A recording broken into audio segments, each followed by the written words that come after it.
Feel Good Friday in the house. How you doing? Paul Sullivan with you here. Billy Merritt right beside me as Billy Merritt presents a Feel Good Friday. Billy, you feeling good today, man? We are having something very cool. We got a couple of our teammates in the back. We're going to introduce them in just a second. But we're doing something cool in the office. We are having a sports team Friday. So we let our ninjas choose the sports team of their choosing, their favorite team, and kind of represent. So we're gonna have you guys step up to the microphones, introduce yourself, and what team are you representing? So first up, we got, say your name. My name is Damaris Hernandez, and I'm representing for Atlanta Braves. Oh, the Braves! That whole tomahawk. Yeah, I knew it. See, my girlfriend's trying to teach my grandson that tomahawk chop, and I'm like, no, it's Cubs. Go Cubs! All right, next up. My name's Samantha Moore, and I'm representing the Bulldogs. Georgia, UGA. Plenty of UGA people in the house. And next up. I gotta figure out where I'm pointing with the camera. I'm Moises Briseño, and I'm repping Atlanta United. Look at that thing right there. Get in the view. I mean, check that out, man. That's a sweet jersey right there. And I'm still sitting too low. See, there it is, Cubs. I got to figure out the camera. There it is, the Cubs. That's the only jersey that's not from Georgia, brother. I know. It's because I'm the only person in the room not from Georgia. So I'm just being myself. And by the way, a couple people said you can bleed through. You can see, and what this is. Underneath my jersey, I'll have to stand up for a minute so you can see what this is. This is a. Are you stripping? It's a W. You know what that's for? George W. That's for a win, baby. The Chicago Cubs, they have a W flag that they wave around Wrigley Field when they do that. So now you guys, wouldn't you guys these are some of our ninjas, by the way, Dee, Sam, and Moises, or Samantha, sorry. I always call her Sam for short. Wouldn't you guys love it if we could dress like this every single day in the office? Absolutely. See, that's what I'm saying. By the way, Jeremy, our performance manager, way over here on the end. Jeremy representing UGA as well. So we would love to do this all the time. We're going to have to talk to the guy who owns this business. Oh, that's right. He's right here. Billy Merritt right here. He owns this business. I'm Snapchatting right now. He's Snapchatting. So we should do this. Hey, we're talking about all kinds of fun stuff here today, here on Feel Good Friday. One of the things that we were actually talking about in the call center earlier this week, some of my ninjas. Thanks, guys, by the way. Now get back to work. Go help those dealers. They were going to do the show. Hey, go set some appointments. That's appointments. Right. Go help those dealers get that done. Set enough appointments. You can dress like that every day. Oh, how many we got to set? Appointments solve everything. No, we actually have a very cool atmosphere in our office anyway. We do have a very, very, very slight dress code. I mean, so we're not too particular. Let me tell you something funny about the dress code. Yeah, please do. So Paul is the old man in the office. There's no doubt about it. Ain't that the truth? I'm next in line, and my birthday's this weekend, so I'm going to get older. I'm trying to catch up to Paul. But we have a very young talent pool. Our ninjas are very young. We do. So Paul, I'm like, Paul, we need to look good, because if you look good, you feel good. If you feel good, you play good. That's the best way. When I coach sports, I said, look good, play good, win. So I said, Paul, we need to dress well. And so Paul, he comes up with the dress code, and he tells the girls that they have to wear blouses. And I'm like, that's an old man's terminology. Yeah. So all these cool little hip young ladies come up to me and said, but Billy, I don't have a blouse. They circumvented they went right around you. Straight, yeah. Straight to the top. And actually that wasn't the first question they asked. They didn't say, the first question was, I don't have a blouse. What can I wear? Their first question was, what is a blouse? Exactly. That was their first question. I didn't realize that was such an old word. Talk about a buzzkill. Man, no kidding. But hey, again, shout out to our youngsters. We say youngsters, young adults. Very bright and talented. We put them through serious training, make sure that they can take care of our dealers. So we got a lot of young ninjas. You always call them young hustlers. Yep. But a lot of young ninjas and young hustlers doing a great job for us. And so that's just part of why we're feeling good today. So again, sports is a big thing. I'm not going to get into the politics of it. We touched on that last week a little bit, and we're going to just kind of blow past that a little bit. But we were talking about in the call center, some of our other ninjas earlier this week, they were talking about Super Bowl halftime performances. So kind of the mixture of sports and entertainment. So, even though we only get 15 minutes, it's a big deal. When you get to do the halftime show, that's a big deal, for the Super Bowl. It's the biggest deal, man. It's absolutely, that's the mecca, isn't it? So I was just curious. I wanted to get some feedback from some of our viewers. I want to get some feedback to, who is your favorite or who did you think had the best Super Bowl halftime performance? You know, if you had to choose, who was your favorite one? Now I'm just going to rattle off just a few of them. There's a whole list of them, so I'm not going to read a ton of them. But some of the rock bands, Rolling Stones, U2, The Who, Aerosmith, Tom Petty, Bon Jovi played. Then you got some of the pop people, Lady Gaga, Katy Perry, Madonna, Bruno Mars played. But probably if you had to choose, do you remember which one is your favorite? Janet Jackson. I was just going to say, I'm like, the most controversial would easily be the Janet Jackson show. Speaking of controversy, only because I don't want people who tuned in to forget. I put a little message out there on my Facebook page that if you've ever blocked anybody on Facebook, you need to pay attention. Don't go away. I got some. Yeah, we got that coming up. We got it coming up. Just don't want you to tune out because he has a script. He's a very structured guy. I'm more of a disruptor. The "Did you block me?" is coming up soon. Go ahead. Yeah, so make sure you stick around. You're definitely going to want to see that. So do you remember which one was one of your favorites? So all right, so Janet Jackson, obviously the most controversial. Was that your favorite one? No, that was kind of like the funniest one. My favorite was probably, let's see, Mick Jagger did really good, and the Stones. I hate to act like the classic rock guy. There's already a person who does that on the show. Gee, who's that? I don't know, but he did really good. I mean, he was, to be, I guess because to be that age, and I guess still because I'm getting older, I'm starting to really give props to the older people who still kick ass. Well, I it was funny because some of our younger guys that they expected me to say the Rolling Stones or somebody like that, and I shocked the world. Maybe not the world, but I shocked the room. Because I said probably if I was rating by best show, not necessarily my favorite, but by best show, I would say Katy Perry. Really? Honestly, yeah. She put on a really good show. Visually, sound quality was good. I mean, I know it was tracked, but sound quality was good. She was all over that. She used the whole stadiums. It was a really good show. So I would say Katy Perry was certainly one of the best. But then I really hit him hard and I said, but the best show, in my opinion, was Prince. I can't disagree with that.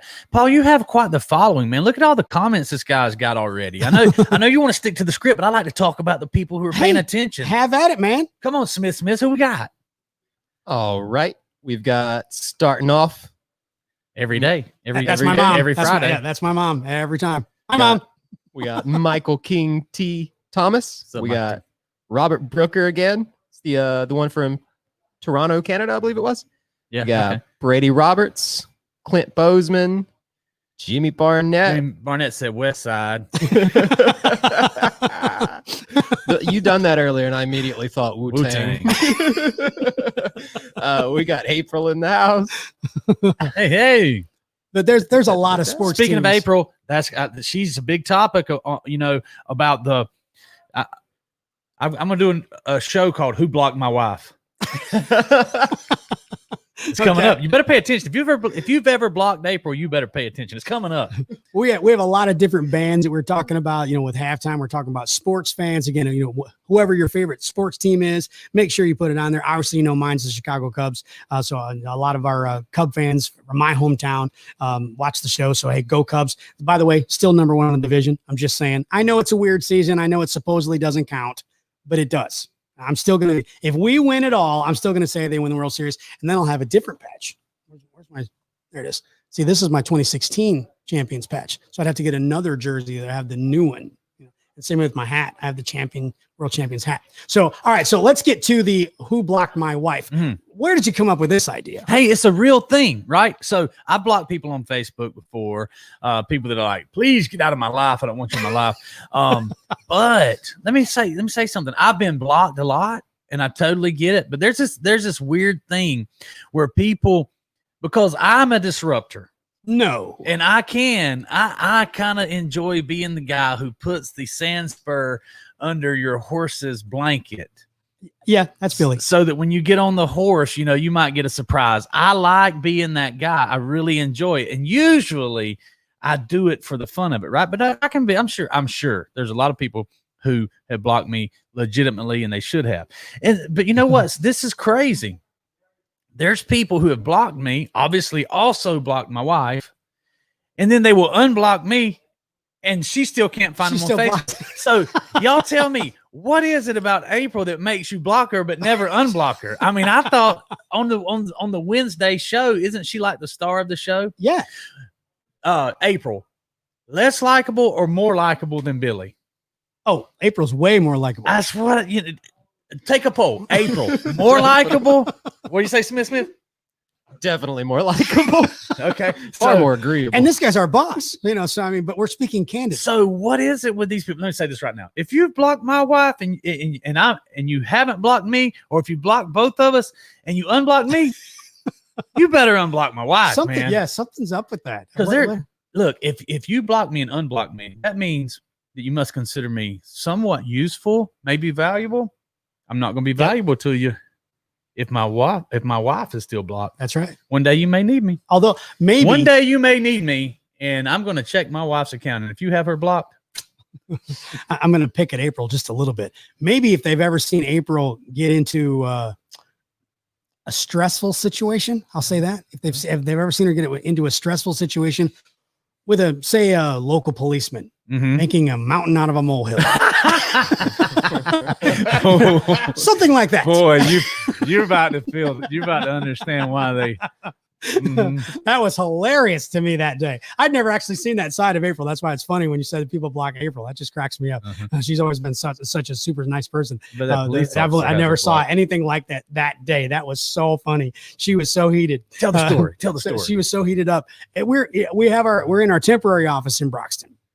In Broxton, Georgia. And so we're in our temporary office and we bring, we got, 30 employees, that come in here and they buy gasoline across the street. They buy drinks and chips and stuff across the street, all this kind of stuff. The streets that we park on, there's no other business that is on our street. No, so we one more super business, the Broxton Insurance Company. Oh, you're right. I forgot about that. Sorry about that. Now shout out to the Broxton Insurance Company. Great guy. But there's only one car. They only have one car. Sometimes two. We have basically the whole street. So we park on both sides.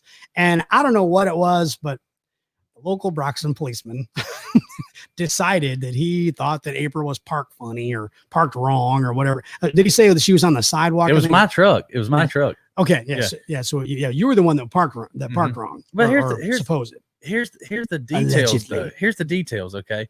I don't believe in privilege, but I will say that where I was parked, my great grandfather owned that 100 years ago. Okay. Then my grandfather, and now my grandfather's son, my uncle Don, has a church there. I'm parked in the church parking lot. Okay. Which my uncle Don is the preacher of, right? Yeah. So where's but I was illegally parked. So he came in the studio looking, whose black truck is that? And he ran into the wrong one. And April, just lost it. Now, she was not. I will say she was not disrespectful to the policeman. Right. She just was very unhappy with the whole situation. This is so important. I'll just say that. Yeah. Well, that's it. I mean, we're kind of like, really, all the stuff that's going on in the world, and we got a truck that's parked on the street that nobody uses except us, and hey, that's illegally parked. But okay, but again, we respect we back the blue. We respect our policemen and all that kind of stuff. So can I soapbox it for just absolutely a second? Step right up, Billy on the soapbox. Police officers, listen to me. Your job is to serve and protect, not to harass the people, not to harass the citizens. Yeah. It's to serve and protect the citizens. And if you have a business in your town who is employing people, who is hiring people, who is making a difference, who's adding value, bringing shows, teaching young people how to be better people, see what you can do to help those people. Don't harass those people. Absolutely. And that's not just for police departments. That's for anybody. We talked about that. We talked about it last week. It was something else that makes us feel good is when you're able to help out others. Yes. So if you can help out people in a big way, fantastic. In a small way, fantastic. As long as you're helping out other people. So again, if you have blocked April and you still have Billy, you got me. I'm stumped, Billy. I cannot figure out what the deal is with it. So let's go to the topic at hand. Okay. When you're talking about why people block you. Mm-hmm. All right. So what are some of the reasons that you feel you get blocked? I am very vocally opinionated, and sometimes that comes across. See, I'm giving myself an out here. Sometimes that comes across as argumentative or some what's the word? I would say I'd say argumentative. Argumentative. That fits. Yeah, antagonistic. Yes. Yeah, that fits. Oh, there it was. See there, the whole Johari window thing. There it is. Things that Paul knows about me that maybe I don't know about myself, but I'm learning. No, in all honesty, I've said this. You're opinionated. I will say you're opinionated, and you have a very That's where I'm looking for. You have a very strong will. I'll say that. Strong will. You have no problem with confrontation, I would say. Yeah. But I do think that, and maybe I'm wrong here. I know sometimes you'll kind of poke the bear. I will. Just because. But I mean, most of the time, you're not trying to stir up trouble. Most of the time, I'm not. You're just bringing up, a certain topic or an opinion. So again, you're opinionated, you're strong-willed, but at the same time, you're still a good guy. If you think that Billy's out to, trash people, all kinds of stuff, you certainly do not know the real Billy Merritt. The real Billy Merritt. Hey, but you know what, Jahari Window, I like what Smith said, that I'm not afraid of controversy. Is that what you said? Confrontation. Yeah. No, that's true. But now we've talked about this before, that your success can be judged by the number of difficult situations that you're willing to have. And it's important to not run from those difficult situations. And hey, I may be strong-willed, but you're a great example. Paul's not scared of confrontation either. You know what I'm saying? Paul can take my approach, because I have a maybe an aggressive approach. We'll say it that way. No. Okay. I have an aggressive approach. Paul will listen and say, no. And you know what I'm saying? We can disagree, and therefore your ability to deal with difficult or prickly. Maybe I'm a little prickly sometimes, like a pear. Like a prickly pear. I'm not. I'm sweet, man. It's easy to go. He's like a breath of fresh air all the time. Just don't ask the other ninjas.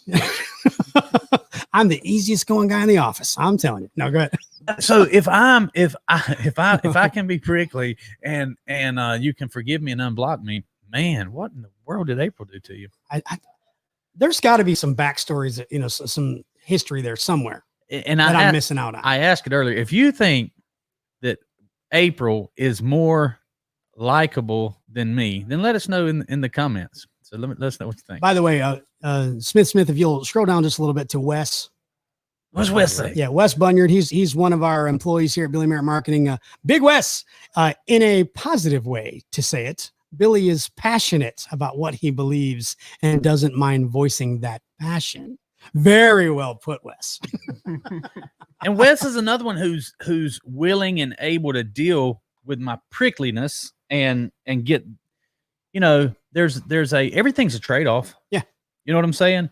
Mm-hmm. So now, and again, I try real hard to be a great leader and help and encourage.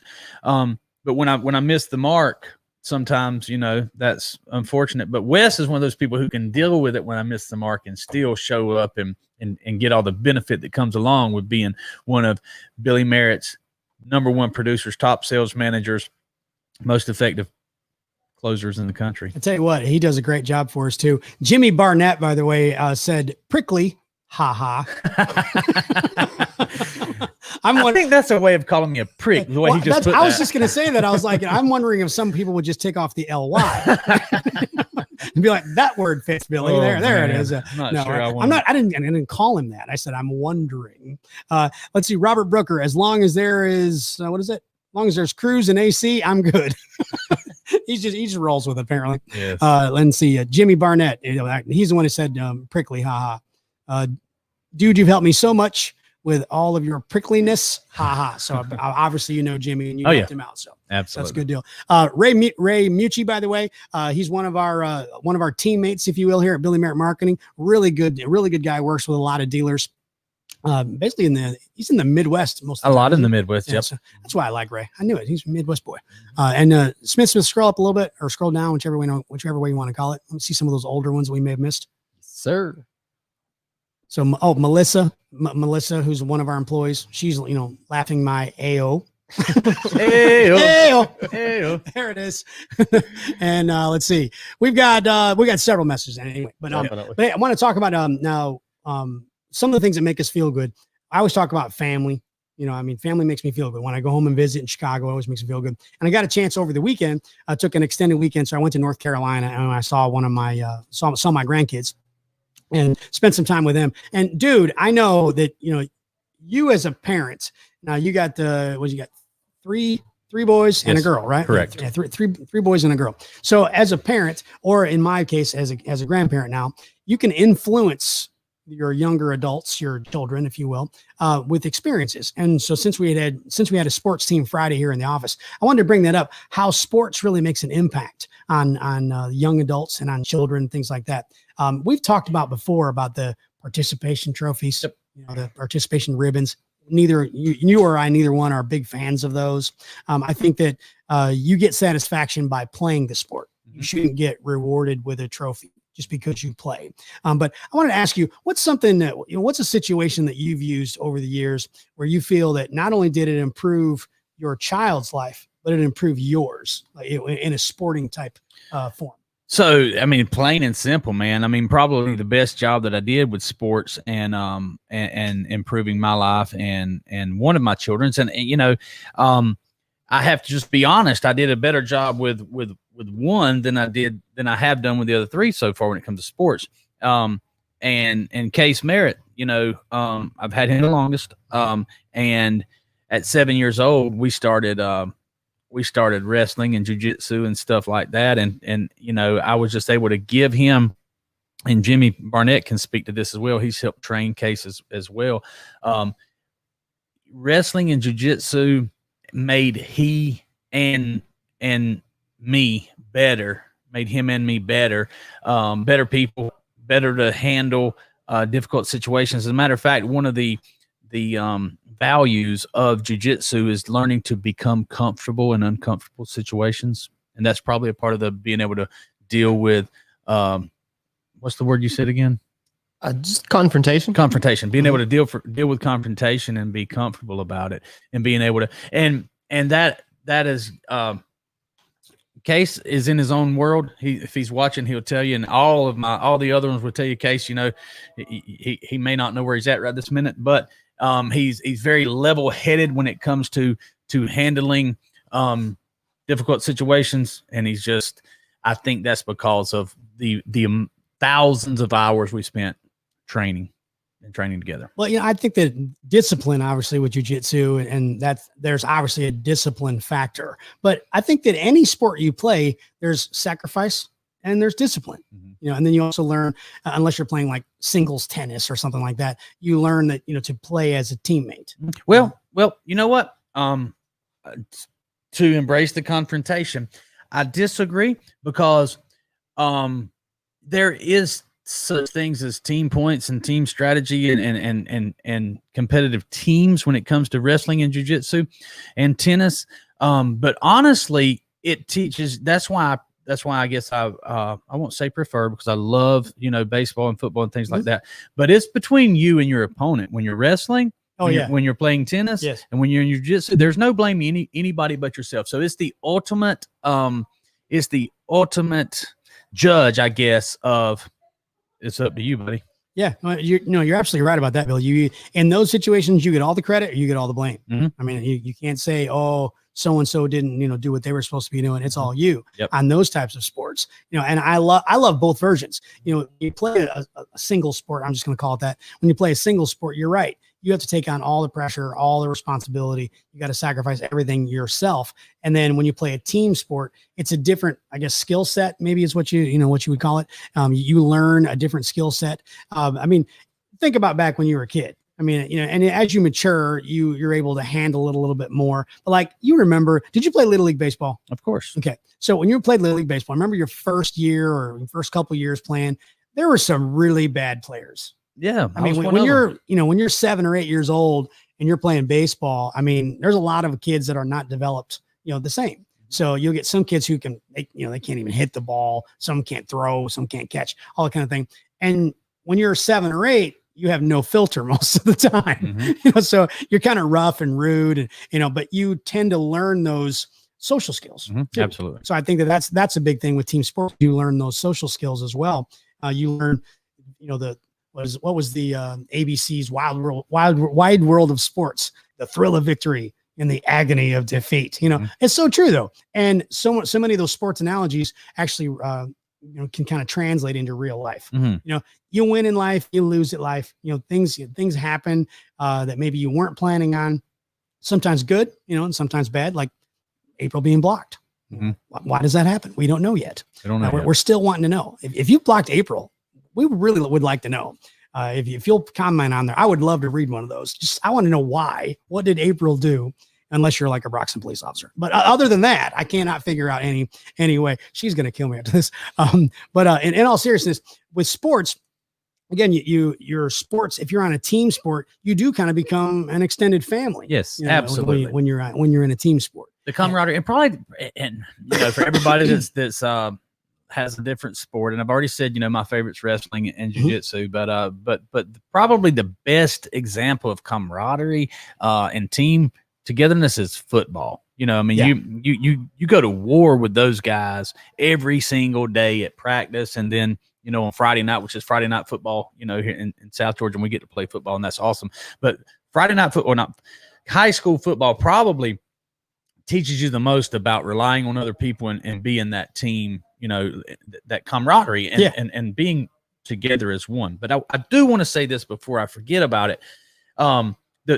What makes wrestling and tennis and those individual boxing and jiu-jitsu, what makes those the best sports, in my opinion, is there is no politics in that.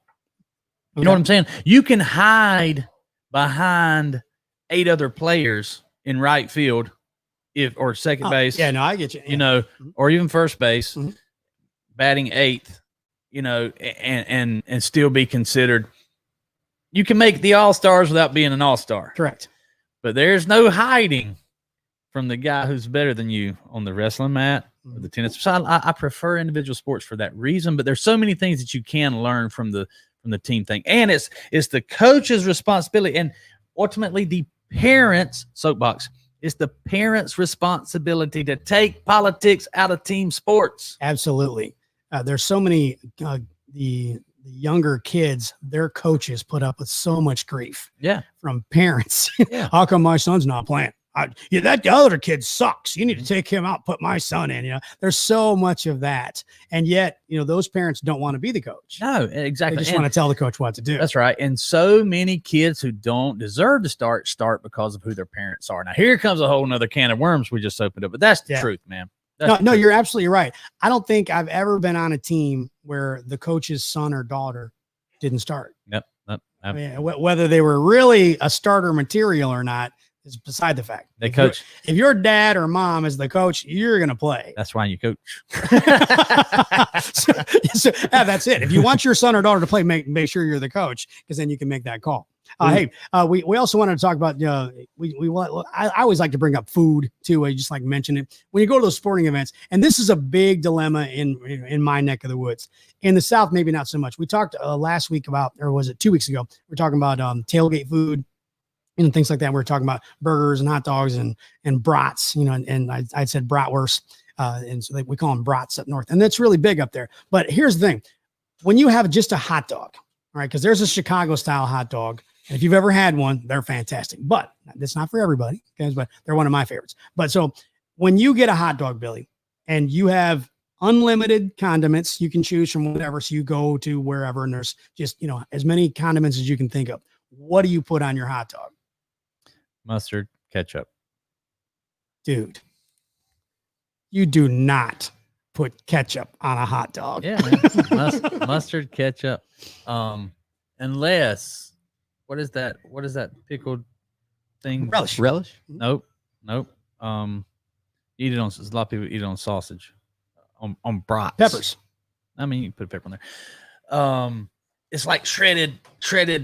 Oh, sauerkraut. Sauerkraut. Now, if I have sauerkraut, I will skip the.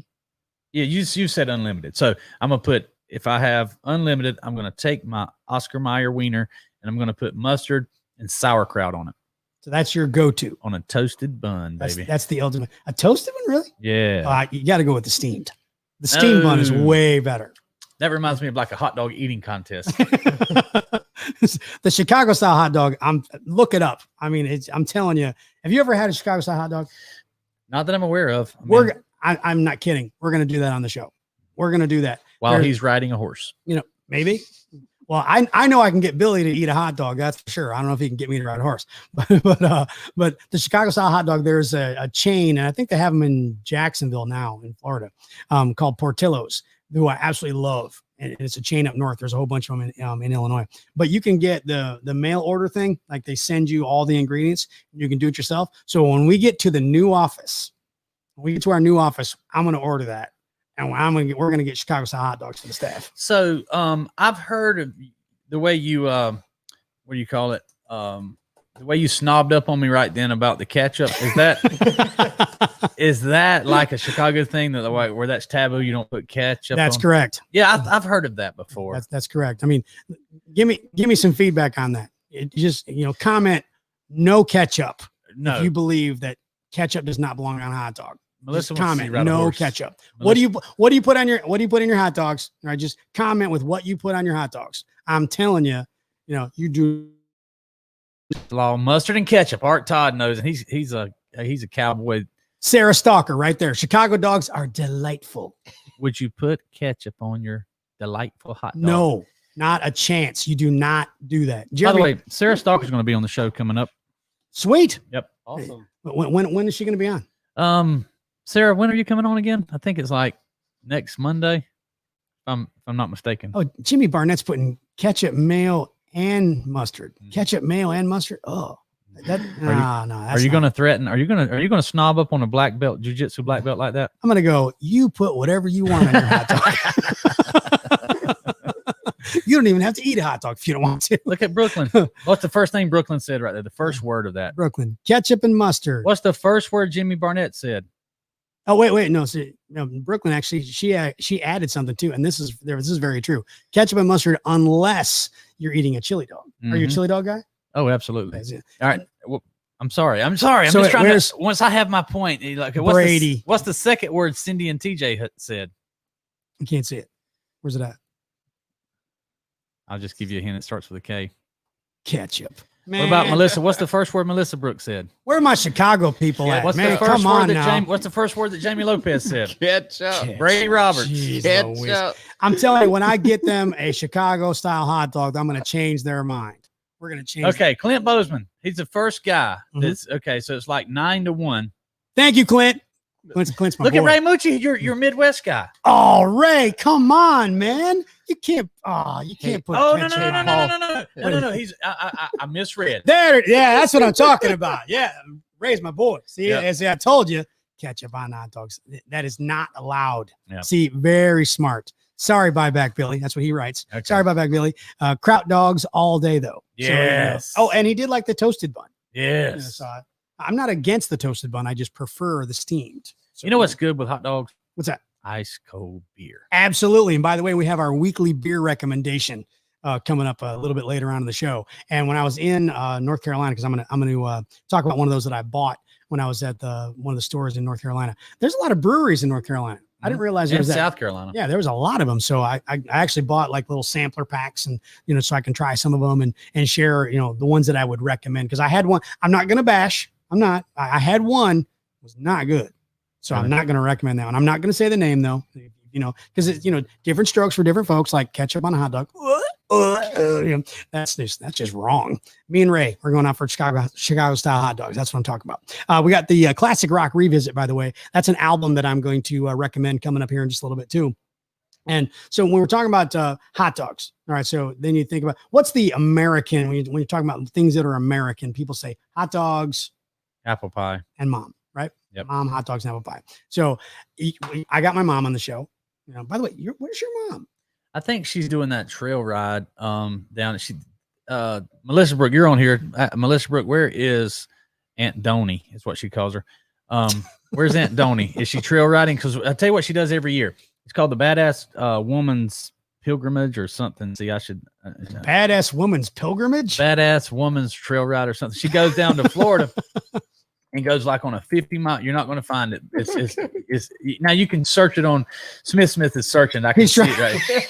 It's Badass Mom's Trail Ride. It's something that she created where she goes down to the Sewanee River or goes down somewhere near Willacoochee, Alapahaw. See, my great grandmother was from the area, and and she was a tough lady, right? Lived to be 96 years old.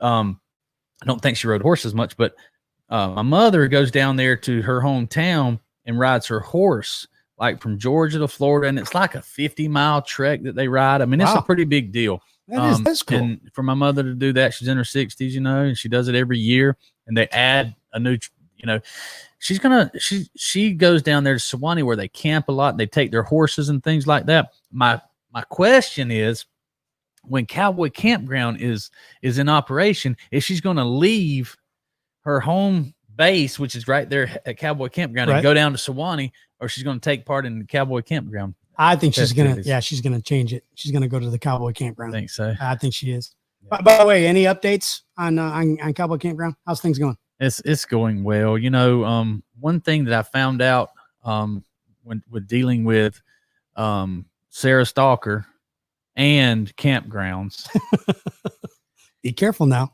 is it takes a lot longer to get something done than you think. Sarah Stalker and I, we're coming up on a year now. I will say, the longer it takes, the more awesome it is, right? That's what it is, right, Sarah? It's the anticipation. The most effective software product in the world. See, we started out in the car business, then we said in the United States. Now we're in the world. I talked with a multinational. I know I'm chasing rabbits here and jumping around, but I'll tie this all in. I talked with a multinational corporation yesterday that's very interested in our DigiNinja software. So the more people get interested in it, see, there's 40,000 car dealers in the country. We had it dialed in exactly everything they need. Now we have these big multinationals who are serving other software companies that want to use our software. So we have to go back into R&D for. So what was going to be a 90-day process with DigiNinja. I normally have on my DigiNinja, and DigiNinja is in use with our car companies. And now going into multiple industries, we're going on 1 year. And how does that tie in with Cowboy Campground? Well, what seemed like, hey, just get a couple water hookups and some electricity's turned into pond building, dam building, land clearing, easements, right of ways, hiring all kind of lawyers. Turned into a lot of dams. Yeah, that's what I'm saying. For real. But anyway, Sarah Stalker's going to get on here next week and talk about, some software. Which show is she going to be on? You know, either we can do either. We can do Monday morning money show if we don't have that dialed in, or it could be the sales show, because it's I love to get experts from various walks of life, right, including very highly decorated people with like April, who has degrees, and all kind of credentials and things like that. Right. So Sarah, being the highly educated, highly detail oriented, very well spoken, she can describe. You're digging, dude. You're digging. He's just digging a hole. I just dropped my seat. See, that's what happens.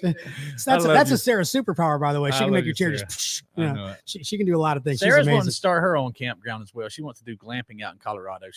That's what I mean. Here I am in Little Broxton, Georgia, with no education, doing this little thing with the call center and doing my little Facebook ads. And because she's from Colorado and highly decorated and educated and all those things, now she's going to start a 2,000-acre glamp ground in Colorado, where they have the Rocky Mountains in the background, and that would actually having the Rocky Mountains in the background would be pretty dang amazing.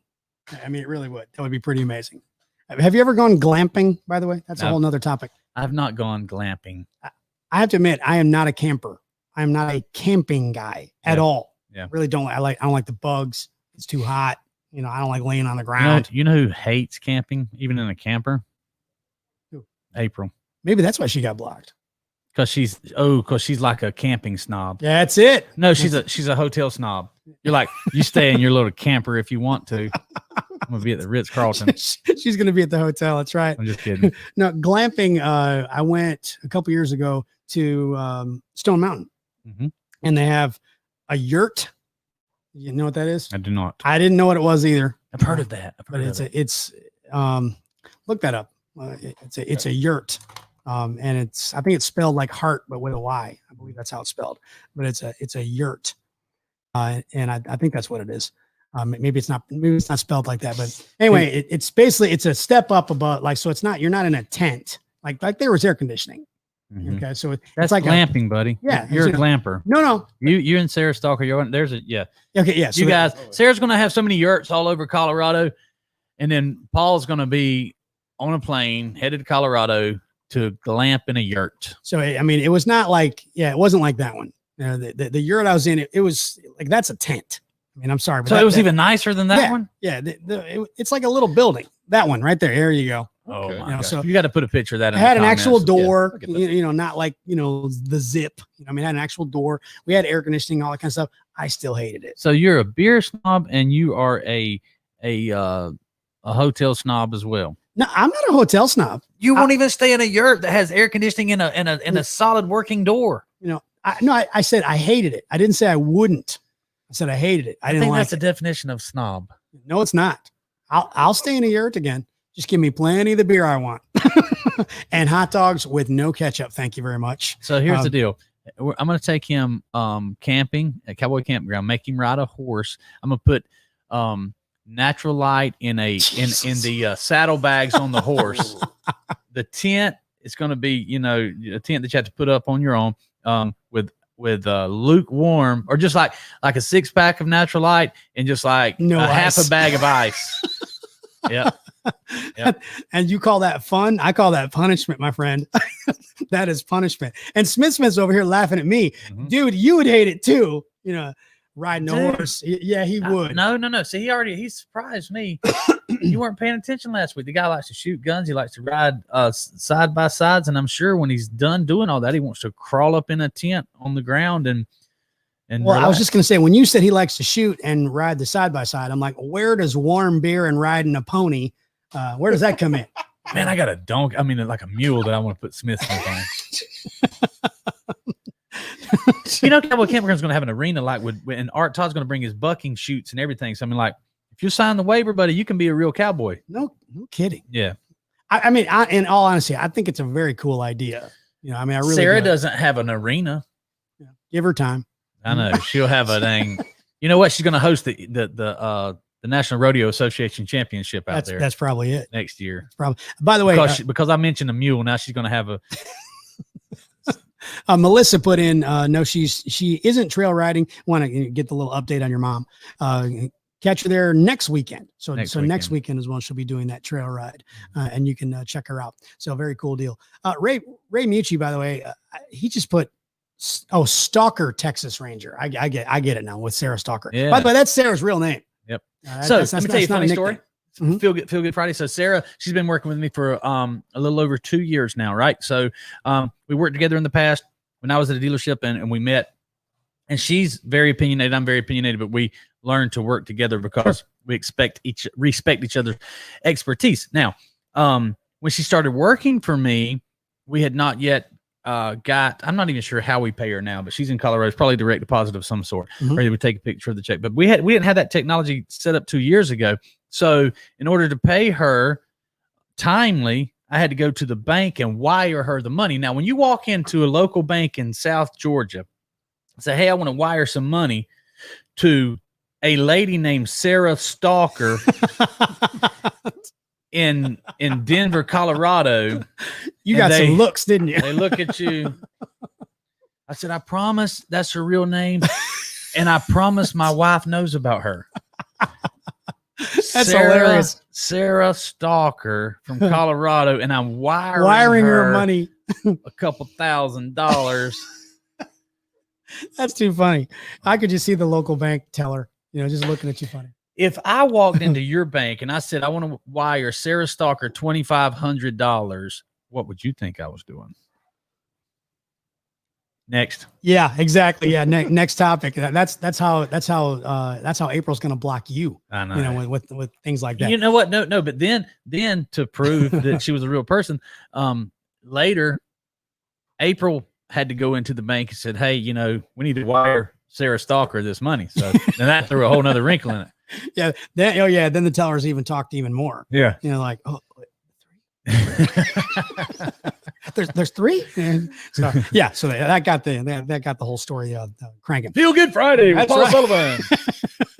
With three. Yeah, that's right. The bank tellers. Hey, we're quickly running out of time though, because we always want to make sure that we're finished before the Grant Cardone show comes on at noon. Classic rock revisit. This is where I recommend an album that maybe you've heard or maybe you haven't heard, but if you have heard it, definitely worth a revisit. So go check this out. Back in 1986, I graduated in 1985. So yeah, you can do the math. You figure out how old I am. Back in 1986, Van Halen, they had kicked out David Lee Roth, or he left the band, depends on who you ask. You know, I mean, there's differing stories about, was he fired? Did he quit? Et cetera, et cetera. And I've said before on the show, Van Halen was my all-time favorite band. So when David Lee Roth left, of course I was mad, irritated, annoyed, sad, et cetera, et cetera. David Lee Roth did his solo album, solo career, I should say. And then Van Halen got a guy named Sammy Hagar. Sammy Hagar was a solo artist. He was in Montrose before he was a solo artist. So he had some success on his own, but then when he joined Van Halen, then it was just like the magic happened. But their very first album they did together was called 5150. And this album is absolutely worth a classic rock revisit. Have you heard the whole album? No. Have you heard any part of the album? Sure, I have. I'm just not familiar with it. Some of the songs, I mean, I know you know the song Dreams. That's where the music video had the Blue Angels, the airplane that flew. And I mean, it was really very cool. It got lots of airplay on MTV when it came out as the Navy, U.S. Navy's Blue Angel planes. Okay. Which is really cool, by the way. But had Dreams on there. Had a couple ballads, Love Walks In and Why Can't This Be Love. But there was a song on there that all of my high school friends, we just clung to. It was called Summer Nights. So in the summer of 86, the 1 year after I graduated, that's the song you would always hear at parties. Like birthday parties. My mom's watching. Yes. No, you know how those parties are. So, but we would always play Summer Nights. So give that song, give the song Summer Nights, give that a listen. I know you don't have to listen to the whole album anymore. So you can go on, YouTube or Spotify or wherever you listen to your, songs, whatever, but look up Van Halen, Summer Nights, the song Summer Nights. Very cool. 5150 is the album. Well worth a listen. There's a lot of great tunes on there. And again, that's kind of what the beginning of the Sammy Hagar, what they call the Van Hagar era, if you will, but it's definitely worth a listen. The classic rock revisit. We'll do that every week where I'll bring up an album that I want you to go back and revisit. And by the way, I've always been giving my older sisters the credit where credit is due. They were the ones that introduced me to music when I was a kid. So yes, I was exposed to Anne Murray and Neil Diamond and a couple of, Barry Manilow, some of those soft pop, pop hits, whatever like that. Ricky Martin. No, that was a long time ago. And Ricky, I don't even think Ricky Martin was born. But the rock stuff, my older sister Barb, my oldest sister Barb, and then my sister Janet. So they get all the credit. Well, they're the ones that kind of got me into rock music, and then I kind of grew on my own. But the Van Halen 5150, that was all me, buddy. None of my sisters were involved in that. That was the one I bought. Played the crap out of it in my car, and I had an old Camaro, and it didn't have a muffler. It just had the glass packs. You were a redneck. Yeah. And it was loud. So you just crank up the stereo. Love that album. So go check it out. And then finally, the weekly beer recommendation. Talked about how I went to North Carolina and bought some different beers. Some of them good, some of them bad, or I won't say bad. And I mean, maybe a warm natural light, that would probably be in my bad category. Okay. But so they weren't bad. They just weren't my, you and I have talked about IPAs. I'm not a big fan of the IPA beers. They're too hoppy. India Pale Ale. Yeah. They're too hoppy. I like the more malty types of beers. So anyway, this week, the weekly beer recommendation, if you can find it, if you can't, you can order it online. You can go to their website. PortCityBrewing.com is their website, but Port City Brewing, it's actually out of Virginia, and they came out with a beer Oktoberfest. They do it. It's a seasonal, comes out every year. And it was the first year I've actually had it. Really good, dude. It's a really, really good. You're going to see all kinds of pumpkin beers and Oktoberfest and all that kind of stuff. Even though it's September, they always release them early. And so you're going to see all kinds of pumpkin spice and pumpkin beers and things like that. And all kinds of Oktoberfest beers. I remember I had Sam Adams Oktoberfest last week. I was talking about that as well. But I like a lot of the darker beers. And so like October through December, those are always my favorites. They're a little bit heavier, They're a little more substantial. But Port City Brewing Oktoberfest, it's got 5.2 alcohol by volume, so it's not super strong, but it's not super weak. But it's got that malty taste to it, so it's a little bit smoother. Doesn't have the bitter bite that the hops do. So easy drinking for the Oktoberfest that are going to be around. We need to have a Billy Merritt Oktoberfest in Broxton. We do. We actually do. We need to do that. Crank that up. Coming. Can we get that done? Can you put that together? It's coming, man. In a couple weeks, can we do that? Couple weeks. Oktoberfest. Yeah. When's Cowboy Campground? A couple weeks. Probably more than a couple weeks. Yeah. Hey, but maybe a Halloween party, under the hay barn or something. That'd be fun. We could do that. Smith, you gonna dress up? I'll think of something. We're going to talk about Halloween costumes in a couple of weeks. We need to get a couple of the ninjas to wear one of those two people like horse costumes. Oh. I am not going to be the back end. I'm just saying. That'd be super cool. Hey, if Moises is in the office still, and I know he is, Moises, come on back here. Get in the show real quick. Real quick. Moises, get him back here. So Moises Persino is one of our ninjas, and he is beginning his career in sales. Okay. And so we wanted to include him real quick. Step back in the picture. First of all, I want to flash that very cool jersey. And what's the name of the team again? Atlanta United. Atlanta United. This right here, this is a very cool jersey, I got to say. But also, he's beginning his career. We started to train him, and he's getting into sales. So how can they get a hold of you if we got a dealer who's watching that wants to buy our service so you can help set appointments, help solve problems? How can they get a hold of you? You can call me at 912-292-3650. And an email? It would be Moises B12499@gmail.com. We got to get him an email. And yeah, let's make it simple. Let's get him a Moises at BillyMerritt.com. But also, I got to step in. I'm the sales expert here. Let's make this way simpler. Let's put a link to Moises' Facebook profile in the comments. Perfect. Because we're a Facebook company. Everything we do is based on Facebook. You can always reach some Moises in the future. Anytime someone says, how can I reach you? Say, you can find me on Facebook. Just search my name, Moises, or go to Billy Merritt and look at his friends list and see is that him? You got to get a picture. We got to do better. We got to fix that up. If you're going to sell people Facebook events, you got to have a good looking Facebook. Absolutely. You got to do it. So we're getting Moises trained up. But again, he can help you sell because we'll help him with the sales opportunities as well. So remember, Billy Merritt Marketing. Check us out. The Feel Good Friday show every Friday. Coming up Monday, Billy, do you have a guest on the Monday show? Monday, Sarah Stalker, all the way from Colorado. Sarah Stalker going to be in the house? Mm-hmm. Yep. In the house? No. She's gonna. When we get the new studio, she's coming in. Sweet. All right, good deal. Yeah, but so Sarah's going to be on the Monday morning. Monday show's going to wake up early because she likes to sleep in out there in Colorado. And they're a couple of hours behind us. Yeah, I can't say that I blame her. I mean, she works a lot of hours, so when she does get an opportunity to sleep, I'm glad she does. Don't forget, get some rest. Have a great weekend. Go Cubs. By the way, again, Moises right here. Moises, are you going to get that Facebook profile tricked out? Absolutely. For Billy Merritt, by the way, Billy Merritt presents live at 11. Remember, every weekday, Monday through Friday, we got different shows going on. You can find those on Facebook. Unblock my wife. Yes, please unblock April. She's such a nice lady. Come on now. So for Smith, Billy Merritt, and Moises Persino, I'm Paul Sullivan. Have a great Feel Good Friday. Have a great weekend. Cheers.